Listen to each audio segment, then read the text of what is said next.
Hello दोस्तों, स्वागत है आपका आपके यूट्यूब चैनल एग्ज़ाम 91 पे। देखिए, हम लोग यूपीपीसीएल के लिए रोज़ एक सेट पेपर कंप्यूटर का कर रहे हैं, जिसमें जो है पार्ट 1 जिसमें हम लोगों को 20 नंबर चाहिए ही चाहिए हैं, वो भी कब? सारे नेगेटिव हटाकर। ठीक है, तो इसके लिए क्या है कि अगर हम लोग रोज़ प्रैक्टिस नहीं करेंगे और जब तक हम लोगों को रोज़ में हम लोगों के सामने से नए नए क्वेश्चंस नहीं आएंगे, तब तक हम लोगों को जो है उसको करना बड़ा मुश्किल काम हो जाएगा। और देखिए इसमें क्या है, इसमें आपको ट्रिपल सी लेवल के क्वेश्चंस मिलेंगे। इसीलिए मैं आज आपके सामने पूरे 50 क्वेश्चंस का एक सेट लेके आया हूँ, जो कि आपके आने वाले एग्ज़ाम के लिए बहुत ज़रूरी है। चलिए आप लोग देखिए और इसको शेयर भी कीजिए अपने दोस्तों के साथ में, और चैनल को सब्सक्राइब भी कीजिए। चलिए क्वेश्चन नंबर 1 देखते हैं क्या है। क्वेश्चन नंबर 1 है कि कंप्यूटर के भौतिक घटकों को कहा जाता है। देखिए जो कंप्यूटर के भौतिक घटक होते हैं वो होते हैं हार्डवेयर।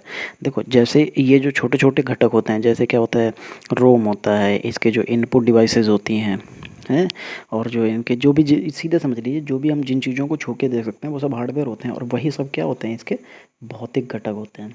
ठीक है, तो इसका सही आंसर क्या हो जाएगा? 1। निम्नलिखित में कौन ऑपरेटिंग सिस्टम नहीं है? देखो अब यहाँ पे आते हैं विंडोज़। विंडोज़ हमारा ऑपरेटिंग सिस्टम है, इसी से हमारा कंप्यूटर रन करता है। लिनक्स जो होता है वो हमारे विंडोज़ में होता है, जैसे जो लिनक्स है और यूनिक्स है और डॉस। देखिए इसमें डॉस भी है, लिनक्स भी है और विंडोज़ भी है। ओरेकल जो है, ओरेकल हमारी लैंग्वेज होती है। क्या होता है? लैंग्वेज होती है, और ये हमारा ऑपरेटिंग सिस्टम नहीं होता है। तो इसका आंसर क्या हो जाएगा? ये 3 नंबर सही हो जाएगा। ठीक है, ओरेकल जो होती है हमारी, वो एक तरीके की डेटाबेस रिलेशन जो होता है प्रबंधन प्रणाली होती है, यानी कि ये मैनेजमेंट सिस्टम के लिए यूज़ किया जाता है। चलिए क्वेश्चन नंबर 3 देखते हैं क्या है।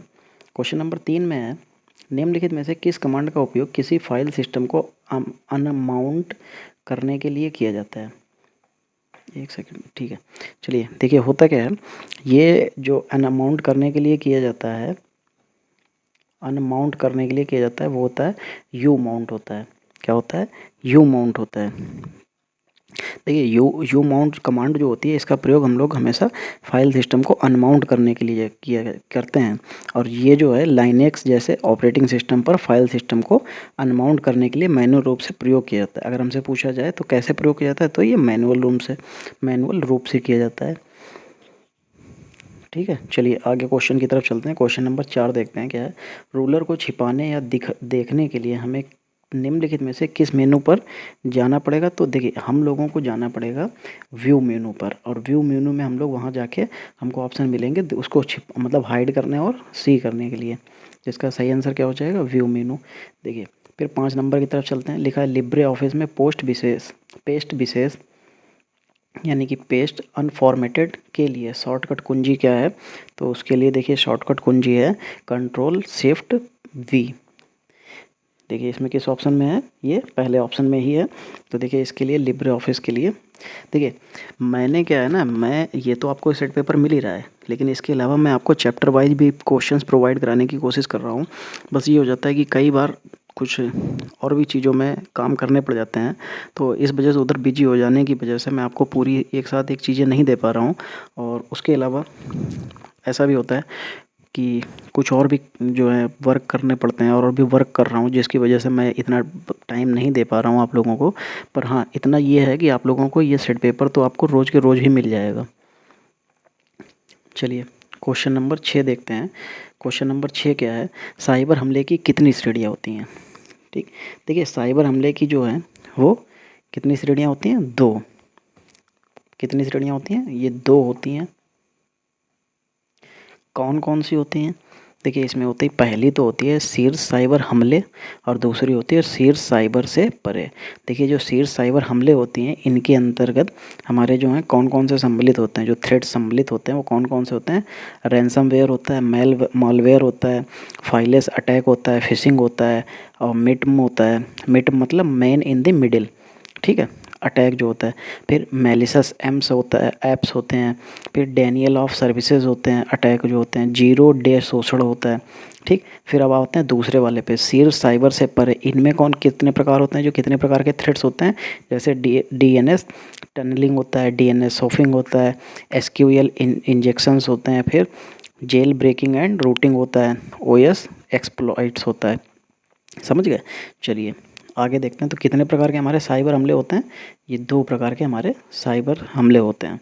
चलिए 7 नंबर देखते हैं, एक आर्टिफिशियल इंटेलिजेंस का अनुप्रयोग है, वित्त, डेटा सुरक्षा, ऑटोमेटिव उद्योग। देखिए आर्टिफिशियल इंटेलिजेंस का अनुप्रयोग है, तो हमसे अनुप्रयोग पूछ रहा है, तो ये हमारे सारे हो जाएंगे। वित्त भी उसमें अनुप्रयोग, यानी कि हम लोग जो है, बहुत से लोग आपने देखा होगा कि चीट कर लेते हैं, ऑनलाइन चीट कर लेते हैं।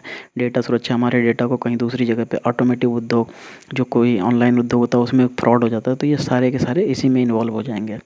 चलिए 8वां क्वेश्चन देखते हैं। 8वां क्वेश्चन क्या है, निम्न में कौन सी क्लाउड अवधारणा संसाधनों के पूलिंग और साझाकरण से संबंधित है। तो ये किससे संबंधित हो जाएगी, ये हमारे वर्चुअलाइजेशन से संबंधित होती है। ये किस ऑप्शन में है, ये तीसरे ऑप्शन में है। चलिए सॉरी 9वां देखते हैं क्या है, NEFT की शुरुआत कब हुई थी, यानी कि नेफ्ट की शुरुआत हमसे पूछ रहा है कि नेफ्ट की शुरुआत कब हुई थी। तो ये हुई थी नवंबर 2005 में हुई थी। देखिए ये किस ऑप्शन में, सितंबर, अक्टूबर, नवंबर, ये तीसरे ऑप्शन में है। ठीक है, देखो जो नेफ्ट था, ये अधिकतम जो हम लोग 50,000 तक की ट्रांजैक्शन कर सकते थे, IFSC कोड पर आधारित थी। आज भी हम लोग इसी पे क्या करते हैं कि IFSC कोड हो तो हम लोग किसी भी बैंक में क्या कर सकते हैं, पैसे ट्रांसफ़र कर सकते हैं। कितनी लिमिट है, 50,000 तक एक बार में। फिर दूसरा भी एक और होता है RTGS। इसमें क्या क्या काम क्या होता है, इसमें हम लोग जो न्यूनतम 2 लाख रुपए तक भेज सकते हैं और अधिकतम लेन देन मुफ्त होता है। ये 2 से 5 लाख जो है देता है। चलिए फिर ये जो है बड़े मूल्य के लेन देन के लिए किया जाता है RTGS। IMPS ये हमारा जो होता है, ये 2 लाख अधिकतम होता है इसमें, और इसमें क्या होता है, पैसा जो है तुरंत प्राप्तकर्ता को प्राप्त हो जाता है। चलिए क्वेश्चन नंबर 10 देखते हैं, नोटपैड का प्रयोग करके बनाए गए प्रलेख में वर्तमान समय और दिनांक प्रविष्ट करने के लिए किस शॉर्टकट कुंजी का प्रयोग किया जाता है। तो ये होती है हमारी F5 कुंजी जो होती है, जिसको हम लोग फंक्शन कुंजी बोलते हैं। तो ये F5 दबाने पे हमारा उसमें जो है वर्तमान समय और दिनांक उसमें आ जाती है। जो भी हम लोग नोटपैड में लिख रहे होते हैं उसी के नीचे एक जगह पे साइड में हमारा जो है समय और उसकी तारीख आ जाती है। चलिए 11वां नंबर देखते हैं, ई गवर्नेंस सेवाएं कब शुरू की गई थी। तो जो ई गवर्नेंस सेवाएं थी वो हमारी 2006 में शुरू की गई थी।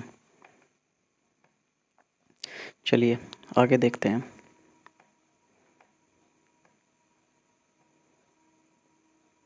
फिर क्वेश्चन नंबर 12 क्या है। क्वेश्चन नंबर 12 है, फेसबुक मैसेंजर एक उदाहरण है। ये किस तरीके का उदाहरण है, फेसबुक मैसेंजर जो हमारा सोशल नेटवर्किंग साइट है।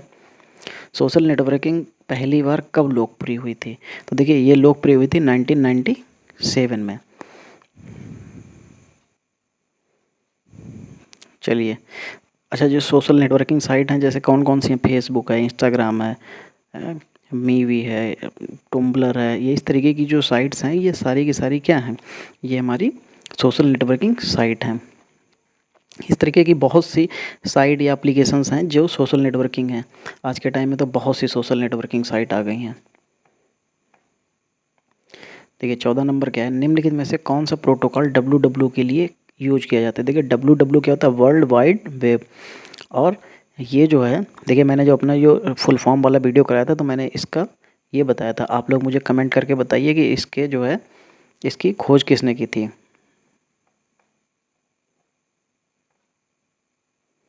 चलिए इसका जो यूज किया जाता है ये होता है HTTP। इसकी भी फुल फॉर्म मैंने अपने फुल फॉर्म वाले वीडियो में कराई थी। क्या होती है, हाइपर टेक्स्ट ट्रांसफ़र प्रोटोकॉल।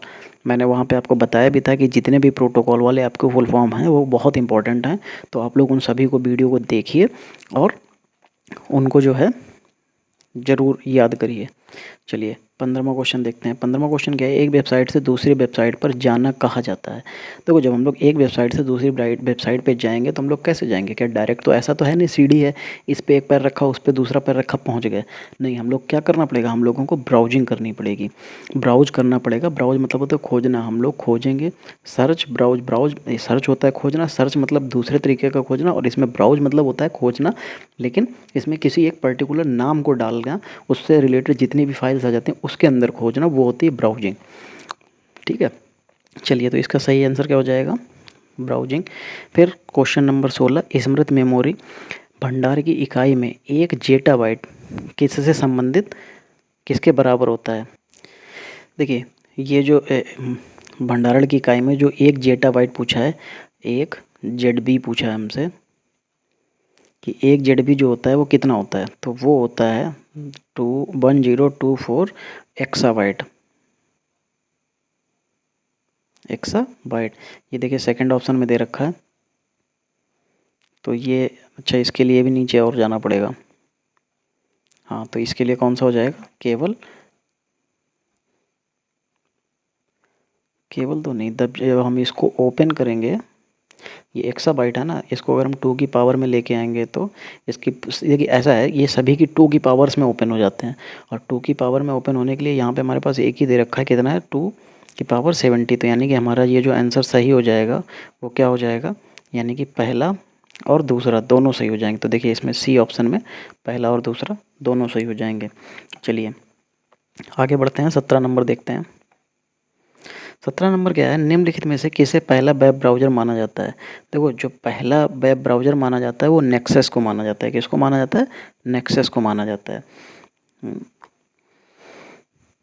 वैसे तो जो पहला वेब सर्वर और पहला वेब ब्राउज़र जिसे वर्ल्ड वाइड वेब यानी कि डब्ल्यू कहा जाता है, ठीक है, इसकी जो खोज है मैंने आपसे पूछा है, मुझे आप कमेंट में बताइएगा किसने की थी। ठीक है, बाद में जो है इसका नाम बदलकर नेक्सा रख दिया गया था। ठीक है, तो याद रखिएगा कि नेक्सा ही हमारा पहला वर्ल्ड वेब ब्राउज़र माना जाता है। तो आप लोग मुझे डब्ल्यू की खोज बताइएगा किसने की थी। चलिए क्वेश्चन नंबर 18 देखते हैं, इंटरनेट का बीज बोने वाला पहला नेटवर्क कौन सा था। तो देखिए जिसने इंटरनेट का बीज पहले बोया था वो था हमारा आरपानेट था। क्या था, आरपानेट। और इसकी भी फुल फॉर्म मैंने अपने चैनल पे डाल रखी है, क्या होता है चलिए मैं आपको यहाँ पे भी बता देता हूँ, advance research project agency network होती है इसकी फुल फॉर्म। ठीक है, और इसकी ये जो शुरुआत की गई थी वो 1969 में की गई थी। चलिए इसको भी याद रखिएगा आप लोग। चलिए आगे देखते हैं, 19 नंबर क्या है, संयुक्त संकेत में निहित आवृत्तियों की संख्या को क्या कहा जाता है। देखिए इनकी आवृत्तियों की जो संख्या होती है उनको बैंडविड्थ कहा जाता है, और इसी से ये जो है किसी भी सिग्नल की जो कह सकते हैं स्ट्रेंथ है या जो हम लोगों को नेट चलने की जो पावर होती है वो इन्हीं के ऊपर डिपेंड होती है। आपके अगर बैंडविड्थ अच्छे हैं तो आपकी क्वालिटी भी अच्छी होगी, सारी चीज़ें इसी पर डिपेंड हो जाती हैं। चलिए क्वेश्चन नंबर 20 देखते हैं क्या है, दस्तावेज़ों को खोलने और बंद करने के लिए हमें निम्नलिखित में से किस मेनू पर जाना चाहिए। देखो दस्तावेज़ को खोलने और बंद करने के लिए हमें निम्नलिखित में से किस मेनू पर जाना चाहिए। देखिए मुझसे किसी ने कहा था कि आप जो है सर जब कराते हैं तो इसमें आप थोड़ा सा पॉज ले लिया करिए, जिससे हम लोग अगर आपके साथ में कर रहे हैं तो हमको भी क्या है कि ये थोड़ा सा टाइम मिल जाए और हम लोग इसको करें तो हमें एक आइडिया लग जाए कि हम इसमें कितने सही और गलत कर रहे हैं। तो मैं यही करूँगा कि मैं क्वेश्चन पढ़ूंगा, थोड़ा सा पॉज लूँगा, आप लोग इसको करिएगा, फिर मुझे आप कमेंट में करके बताइएगा कि आपको इसमें 50 में आपके कितने सही आए हैं यहाँ पे। ठीक है, चलिए तो क्वेश्चन नंबर 20 इसका सही क्या हो जाएगा, ये जो खोलने और बंद करने के लिए निम्नलिखित में से किस मेनू का यूज़ करते हैं, तो फाइल मेनू, फाइल मेनू में ही हमारे ये है ओपन और क्लोज आता है। चलिए क्वेश्चन नंबर 21, सामान्य प्रयोजन अनुप्रयोगों और विशेष प्रयोजन अनुप्रयोगों को संबंधित करने के लिए विशेष रूप से डिजाइन किए गए प्रोग्राम्स को कहा जाता है। तो देखिए जो विशेष प्रोग्राम्स होते हैं उनको क्या कहा जाता है, चलिए आप लोग बताइए। इसको कहा जाता है एप्लीकेशन सॉफ्टवेयर कहा जाता है। ठीक है, चलिए क्वेश्चन नंबर 22 की तरफ चलते हैं। क्वेश्चन नंबर 22 क्या है, क्वेश्चन नंबर 22 है, पहली पीढ़ी के कंप्यूटर मुख्य घटक था। पहली पीढ़ी के जो कंप्यूटर थे उसमें मुख्य घटक क्या था, चलिए बताइए आप लोग। चलिए देखते हैं, पहली पीढ़ी के जो मुख्य घटक थे उसमें जो कंप्यूटर के जो मुख्य घटक थे उसमें वैक्यूम ट्यूब का यूज़ किया गया था। किसका यूज़ किया गया था, वैक्यूम ट्यूब का। चलिए क्वेश्चन नंबर 23 देखते हैं। यूपीआई पिन कितने डिजिट की होती है? यूपीआई की जो पिन होती है वो कितने डिजिट की होती है, हमसे ये पूछा जा रहा है। चलिए आप लोग बताइए। Option number A 7, option number B 4 6, तो option number C 3 5, option number D 5। चलिए क्या सही होगा? देखिए इसका सही ऑप्शन बी होगा। 4 से 6 अंकों का पिन जो है हम लोग यूपीआई में रखते हैं। चलिए आगे देखते हैं।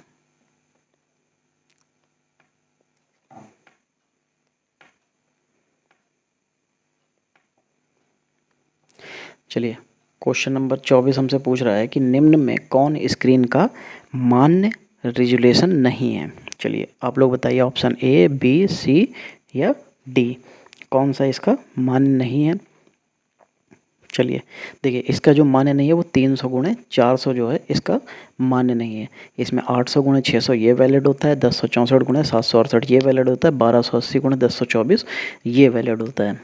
चलिए फिर देखते हैं 25 नंबर क्वेश्चन में क्या है, गणना और तुलना करने के लिए का उपयोग किया जाता है। किसका उपयोग किया जाता है? ये मैंने अपने पिछले जो 4 सेट डाल रखे हैं उसमें कई बार ये क्वेश्चन आया हुआ है, और उससे पहले भी जो मेरे कंप्यूटर के क्वेश्चन पड़े हुए हैं सेट पेपर, उसमें भी ये क्वेश्चन कई बार आया है। चलिए आप लोग बताइए क्या आएगा। ठीक है देखिए क्या आएगा, ALU आएगा। चलिए 26 नंबर देखते हैं। 26 नंबर क्या है, पहला पेज जो हम वेबसाइट पर देखते हैं उसको क्या कहते हैं? तो बताइए आप लोग उसको क्या कहते हैं? उसको होम पेज कहते हैं। चलिए क्वेश्चन नंबर 27, प्रोसेस डेटा के सेट को कहा जाता है। जो प्रोसेस डेटा होता है उसके सेट को क्या कहा जाता है? चलिए आप लोग बताइए। देखिए अब मैं आपको बताता हूँ। देखिए ये जो डेटा के जो सेट होता है इसको हम लोग इन्फॉर्मेशन कहते हैं। ये इन्फॉर्मेशन जो है यही हमारी क्या कहलाती है? सारी इन्फॉर्मेशन मिलके ही तो डेटा बनाती हैं। तो इसलिए जो डेटा के सेट को क्या कहा जाएगा? इन्फॉर्मेशन कहा जाएगा। और जो निर्देशों के समूह होते हैं उनको हम लोग प्रोग्राम कहते हैं। प्रोग्राम, ठीक है, इसको भी याद रखिएगा। चलिए 28 नंबर देखते हैं कि आउटलुक और जीमेल में हम अधिकतम कितना अटैचमेंट भेज सकते हैं। चलिए बताइए हम लोग कितना अटैचमेंट भेज सकते हैं। चलिए देखिए इसमें जो है 20 से 25 MB का अटैचमेंट हम लोग भेज सकते हैं। चलिए फिर आगे देखते हैं 29 नंबर, जब कोई ईमेल गलती से डिलीट हो जाता है तो इसे प्राप्त किया जा सकता है। ये कहाँ चला जाता है? जब हम लोग कोई भी चीज़ डिलीट करते हैं तो वो किस फोल्डर में चली जाती है, बताइए मुझे। ठीक है, कहाँ चली जाती है? ये हमारी चली जाती है ट्रैश में चली जाती है। चलिए आगे बढ़ते हैं। फिर हमसे पूछा जा रहा है कि अंडू समकक्ष है, यानी कि अंडू के लिए हम लोग किस चीज़ का यूज करते हैं, कौन सी कीज़ का यूज करते हैं? चलिए इसमें बताइए हम लोग किसका यूज करते हैं। ठीक है देखिए इसके लिए Ctrl+Z का यूज किया जाता है। Ctrl+C हमारा कॉपी के लिए होता है, Ctrl+X हमारा कट के लिए होता है। चलिए 31 नंबर क्वेश्चन को देखते हैं। इंटरनेट वास्तविक रूप से द्वारा विकसित किया गया था। हमसे पूछा गया इंटरनेट किसने विकसित किया था। चलिए इसके लिए अब हम लोग बताइए कि इंटरनेट किसने विकसित किया था। ये विकसित किया था हमारा US और का रक्षा विभाग जो था, US रक्षा विभाग ने इसको विकसित किया था। इंटरनेट जो होता है इसका पूरा नाम क्या होता है? इंटरनेशनल नेटवर्क होता है। ठीक है, इंटरनेट की शुरुआत कब हुई थी? अभी मैंने आपको पीछे बताया था 1969 में इसकी शुरुआत हुई। कहाँ हुई थी? अमेरिका रक्षा विभाग के द्वारा ARPANET द्वारा इसकी शुरुआत की गई थी। भारत में इसकी शुरुआत कब हुई? भारत में इसकी शुरुआत हुई है 14 अगस्त 1995। भारत में किस कंपनी ने स्टार्ट किया था इसको? तो याद रखिएगा VSNL ने किया था, BSNL ने नहीं, ये VSNL था। ठीक है, चलिए आगे देखते हैं। Question number 32। क्वेश्चन नंबर 32 क्या है? IPv4 एड्रेस कितने बिट्स का बना होता है? ये आपको बताना है कितने बिट्स का होता है। ठीक है देखिए ये होता है हमारा 32 बिट्स का। क्वेश्चन नंबर 33, इनमें से कौन एक सर्च इंजन है? चलिए बताइए कौन सर्च इंजन है। ठीक है, इसके सारे के सारे हमारे सर्च इंजन है बिंग और याहू, ये भी हमारा सर्च इंजन है, गूगल भी और लाइकोज भी हमारा सर्च इंजन है। चलिए आगे बढ़ते हैं। क्वेश्चन नंबर 34 क्या है? यदि आप दूसरे पर्सन के पास मैसेज भेजना चाहते हैं तो ओरिजिनल रिसिपेंट्स लिस्ट में नहीं था तो कमांड का प्रयोग करेंगे। तो हम लोग किस कमांड का यूज करेंगे, चलिए आप लोग बताइए। तो हम लोग किस कमांड का यूज करेंगे, ये हो जाएगा फॉरवर्ड कमांड का। चलिए 35 क्वेश्चन देखते हैं। 35वां, इनमें कौन सा डोमेन व्यावसायिक उद्देश्य तक सीमित है। चलिए आप लोग मुझे बताइए कि जो व्यावसायिक उद्देश्य के लिए डोमेन यूज किया जाता है वो कौन सा होता है। ठीक है, देखिए ये होता है .com। कॉम का मतलब ही कॉमर्शियल होता है। ORG का मतलब जो है ऑर्गेनाइजेशन होता है। ये जो होता है .net ये हमारा नेटवर्किंग के लिए या किसी भी ये ऑर्गेनाइजेशन के लिए। EDU का ये एजुकेशन के लिए। 36 नंबर, निम्न में कौन स्टोरेज की सबसे बड़ी यूनिट है। चलिए इसमें बताइए कि जो हमें 4 ऑप्शन दे रखे हैं इनमें सबसे बड़ी यूनिट कौन सी हो जाएगी। ठीक है, इसकी सबसे बड़ी यूनिट हो जाएगी TB। देखिए सबसे छोटा KB, फिर उसके बाद MB, फिर GB, फिर TB। TB की फुल फॉर्म टेराबाइट होती है। चलिए क्वेश्चन नंबर 37 देखते हैं। 37 नंबर क्वेश्चन क्या है, 8 बिट के समूह को कहते हैं। देखिए ये जो है मैंने अपने उसमें जो सेट पेपर इससे पहले करा है मैंने इसको करा रखा है। 8 बिट जो समूह होता है उसको क्या कहते हैं, उसको बाइट कहते हैं। और 4 निबल मिलके हमारा क्या बनाते हैं, एक बिट बनाते हैं। ठीक, चलिए फिर क्वेश्चन नंबर 38 देखते हैं। जंक ईमेल को भी कहते हैं, क्या कहते हैं जंक ईमेल को, चलिए इसके ऑप्शन देखते हैं। जंक ईमेल को क्या कहते हैं, जंक ईमेल को हम लोग क्या कहते हैं, चलिए बताइए ABC या D। क्या होता है जंक ईमेल, जंक ईमेल हमारा क्या होता है, उसको स्पैम भी कहते हैं। ठीक है, आपने देखा होगा जीमेल जब आप अपनी खोलते हैं तो उसमें हमें एक स्पैम नाम का फ़ोल्डर भी मिलता है। इसका मतलब होता है कि वो जंक फाइल्स होती हैं, यानी कि जो हमारे काम की नहीं होती हैं। ठीक है, वो हमारी कहाँ चली जाती हैं, सारी की सारी स्पैम फोल्डर में चली जाती हैं। चलिए अगला क्वेश्चन देखते हैं। 39 नंबर, इंटरनेट टेक्नोलॉजी में DNS का पूर्ण अर्थ क्या होती है। देखिए आप खुद देखिए, जो मैंने शॉर्ट फॉर्म वाला जो वीडियो करा रखा है आपको, उसमें आप ये देखिए कि कितने जो हैं आपको कितनी शॉर्ट फॉर्म्स मिल जाती हैं। अभी तक हम लोगों को जो है इसमें 3 शॉर्ट फॉर्म का वीडियो मिल चुका, मतलब 3 क्या 4 आ चुके हैं। देखिए क्वेश्चंस में ऐसा नहीं है कि वो नहीं पूछे गए, तो वो आपके यूज के नहीं है। कहीं पे भी HTTP लिखा है, अगर आपको पता ही नहीं है HTTP क्या होता है तो आप उसका आंसर टिक ही नहीं कर पाएंगे। तो इसलिए इनकी हमको जो है जो फुल फॉर्म्स होती हैं वो याद करना बहुत ज़रूरी हो जाता है।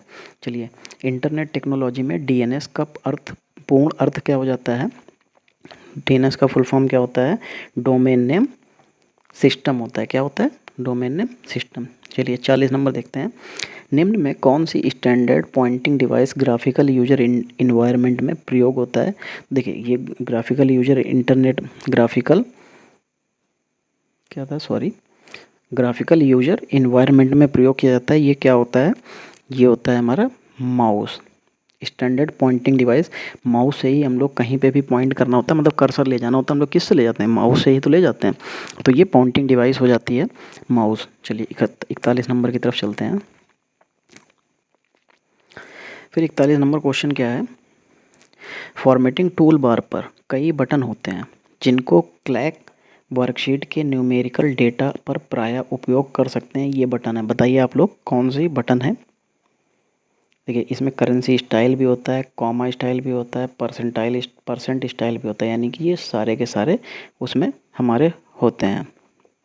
देखिए करेंसी स्टाइल होता है, परसेंट स्टाइल होता है, कॉमा स्टाइल होता है। ठीक है, याद रखिएगा ये तीनों होते हैं। चलिए क्वेश्चन नंबर 42 देखते हैं। QR कोड का पूर्ण रूप क्या होता है। देखिए फिर एक शॉर्ट फॉर्म आ गई QR। ठीक है, देखिए एक फिर जो है हमारे पास फुल फॉर्म आ गई है QR। जो है QR की फुल फॉर्म क्या होती है क्विक रिस्पांस कोड होता है। जो QR होती है इसका मतलब होता है क्विक रिस्पांस कोड, इसीलिए QR किस तरीके का होता है, इस तरीके से होता है। इसके अंदर डिजाइन टाइप की बनी होती है वर्ग में, जो इस तरीके से होता है, ये हमारा QR कोड कहता होता है। इसकी फुल फॉर्म क्या होती है, क्विक रिस्पॉन्ड कोड। चलिए 43 नंबर क्वेश्चन देखते हैं। 43 नंबर क्वेश्चन में है, यह एक निःशुल्क सामाजिक नेटवर्किंग वेबसाइट है जो पंजीकरण उपयोगकर्ताओं को प्रोफाइल बनाने, फोटो और वीडियो अपलोड करने, संदेश भेजने और परिवार दोस्तों के संपर्क में रहने की अनुमति देता है। तो ये जो है हमारा, ये कौन सा हो जाएगा, फेसबुक हो जाएगा। देखिए जीमेल और ट्विटर मत ले लीजिएगा, क्योंकि उसने कहा निःशुल्क सामाजिक नेटवर्किंग वेबसाइट है जो पंजीकृत उपयोगकर्ताओं को प्रोफाइल बनाने, फ़ोटो और वीडियो अपलोड करने, संदेश भेजने और परिवार दोस्तों के संपर्क में रहने की अनुमति देता है। देखिए जीमेल में हम लोग ये सारी चीज़ें भेज सकते हैं, लेकिन इस पर कहीं पर भी आप लोग इस पर फ्रेंड नहीं बना सकते हैं। ठीक है, आप लोग दोस्तों के संपर्क में ऐसे डायरेक्ट नहीं रह सकते हैं। ट्विटर को इसलिए नहीं लिया जा सकता क्योंकि ट्विटर पे क्या है, बहुत सी चीज़ों की बाउंडेशन होती है, जैसे फ़ोटो वीडियो अपलोड करने के लिए जो है संदेश भेजने की, उसमें बाउंडेशन होती हैं। और उसमें क्या होता है, सब दोस्तों के संपर्क में रहने के लिए आपको उसमें फॉलो करना पड़ता है, ना कि ऐड करना पड़ता है। ठीक है, चलिए क्वेश्चन नंबर 44 देखते हैं। निम्नलिखित में कौन सी NEGP की सबसे सफल परियोजना है? देखो जो NEGP की जो सबसे सफल परियोजना है वो आप लोग बताइए क्या है। चलिए इसकी ये सबसे परियोजना जो थी वो थी पासपोर्ट सेवा प्रोजेक्ट, सबसे सफल परियोजना मानी जाती है इसकी NEGP की। चलिए क्वेश्चन नंबर 45 देखते हैं। क्वेश्चन नंबर 45 क्या ब्लू कार्ड निरूपित करता है? ब्लू कार्ड जो है वो किसको निरूपित करता है? सॉरी, ब्लू कार्ड किसको निरूपित करता है आप लोग बताइए। ब्लू कार्ड निरूपित करता है अन्य देशों के उच्च योग्य पेशेवरों को आकर्षित करने के लिए ईवी द्वारा प्रस्ताव, ये हमारा ब्लू कार्ड को निरूपित करता है। चलिए फिर 46 नंबर है, QR कोड द्वारा कितने बिट्स स्टोर कर सकता है? देखो जो QR कोड है वो हमारा कितने बिट्स कोड जो है उसमें मतलब अपने अंदर रख सकता है, वो होते हैं 23 64 8। देखिए ये किस में मिलेगा, ये पहले ऑप्शन में मिल रहा है 23 64 8, या आप ऐसे याद भी कर सकते हैं 23 648, जैसे आपको याद हो, जैसे मुझे याद है 23 64 8 के हिसाब से याद है। चलिए क्वेश्चन नंबर 47 देखते हैं। क्वेश्चन नंबर 47 है USSD का अर्थ, यानी कि ये क्या लिखा है USSD का अर्थ है। देखिए फिर एक फुल फॉर्म आपके सामने आई है, तो क्या है USSD का फुल फॉर्म क्या होता है? ये होता है अनस्ट्रक्चर्ड सप्लीमेंट्री सर्विस डेटा। देख रहे हो आप लोग, आप इसमें ही देख लीजिए, अभी 50 क्वेश्चन कंप्लीट नहीं हुए हैं और आपके सामने अभी तक कितने जो हैं शॉर्ट फॉर्म्स आ चुकी हैं, कितनी अभी तक फुल फॉर्म आपसे पूछी जा चुकी हैं, 4 से 5 हो गई ना।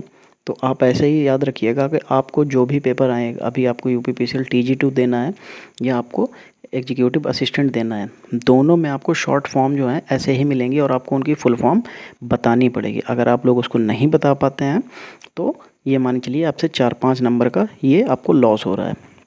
चलिए क्वेश्चन नंबर 48 देखते हैं।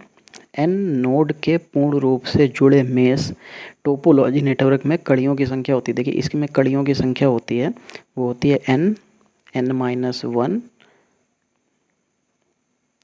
अपॉन में 2। देखिए ये किस ऑप्शन में है,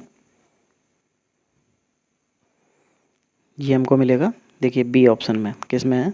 B ऑप्शन। ये देखिए माइनस नहीं लगा, ये पूरी लाइन एक में है, N-1 अपॉन 2। तो नेटवर्क में कड़ियों की संख्या जो होती है ये किससे निकालते हैं? इसका फॉर्मूला क्या होता है? N-1 अपॉन 2 से निकालते हैं। चलिए आगे देखते हैं।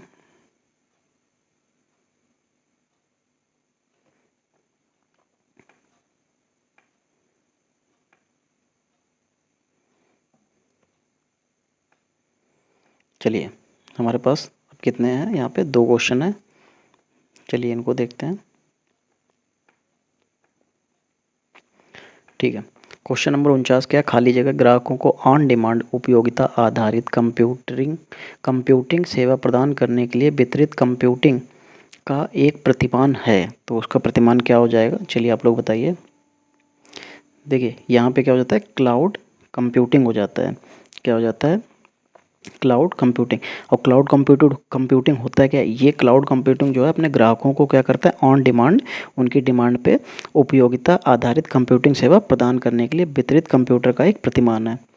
ठीक है, देखो जैसे क्लाउड जो कंप्यूटिंग होती है, जैसे आपको क्लाउड स्टोरेज पता होगा। क्या होता है क्लाउड स्टोरेज? कि जैसे हमारे पास अब कुछ स्टोरेज नहीं बचे, जैसे हमारे फ़ोन में स्टोरेज नहीं बचे, तो हमने क्या किया, क्लाउड स्टोरेज, क्लाउड का मतलब होता है बादल, तो हमने क्या किया, इंटरनेट पे एक स्टोर मिलता है, हमने उस पर अपने डेटा को अपलोड कर दिया, जो कि हमारा वहाँ पे सुरक्षित रहेगा। उसको हम लोग क्लाउड जो है स्पेस बोलते हैं। अब देखिए क्लाउड कंप्यूटिंग क्या है? क्लाउड कंप्यूटिंग जो है एक इंटरनेट आधारित प्रक्रिया है और कंप्यूटर एप्लीकेशन का जो है इस्तेमाल करती है। ठीक, जैसे गूगल ऐप्स क्लाउड कंप्यूटिंग का एक अच्छा उदाहरण है। कौन सा? गूगल ऐप्स जो होती हैं वो क्लाउड कंप्यूटिंग का एक अच्छा उदाहरण है। और जो क्लाउड कंप्यूटिंग शब्द है वो किसको संदर्भित करता है? वो कंप्यूटर या मतलब इंटरनेट या नेटवर्क को संदर्भित करता है। चलिए क्वेश्चन नंबर 50 देखते हैं। क्वेश्चन नंबर 50 क्या है? एक भौतिक मशीन से दूसरे में आभासी छवि के प्रवास को सक्षम बनाता है। ये कौन सक्षम बनाता है बताइए आप लोग। तो देखिए, एक भौतिक मशीन से दूसरे में आभासी छवि के प्रवास को सक्षम बनाता है। ये कौन बनाता है? ये वर्चुअलाइजेशन बनाता है। ठीक है। देखिए वर्चुअलाइजेशन होता है क्या? वर्चुअलाइजेशन एक ऐसी प्रक्रिया होती है जिसमें क्या होता है, भौतिक मशीन से दूसरी भौतिक मशीन में आभासी छवि यानी कि उसकी जो है इमेज जो है प्रवास को सक्षम बनाता है। ठीक। इसके अलावा क्या होता है, वर्चुअलाइजेशन जो होता है वो आमतौर पर कंप्यूटर सिस्टम का ही एक जो होता है ऑपरेटिंग सिस्टम को चलाने के लिए संदर्भित करता है। ये सीधे तरीके से कह सकते हैं, जब वर्चुअलाइजेशन जो होता है वो एक साथ कई ऑपरेटिंग सिस्टम को चलाने के लिए संदर्भित होता है। ठीक है, समझ गए। आपसे अगर कोई पूछे वर्चुअलाइजेशन क्या होता है तो आप सीधी लैंग्वेज में उसे ये बता सकते हैं कि वर्चुअलाइजेशन जो होता है वो एक साथ कई ऑपरेटिंग सिस्टम को मैनेज करने के लिए होता है। चलिए देखिए, यहाँ से आपके 50 क्वेश्चन ख़त्म होते हैं और आपने इसमें देखा होगा कितने तरीके की शॉर्ट फॉर्म्स आपसे पूछी गई हैं। तो आपको याद रखना है कि जो मैंने वीडियो डाला हुआ है अपने चैनल पे शॉर्ट फॉर्म्स यानी कि फुल फॉर्म्स का, आप लोग वो देखिए।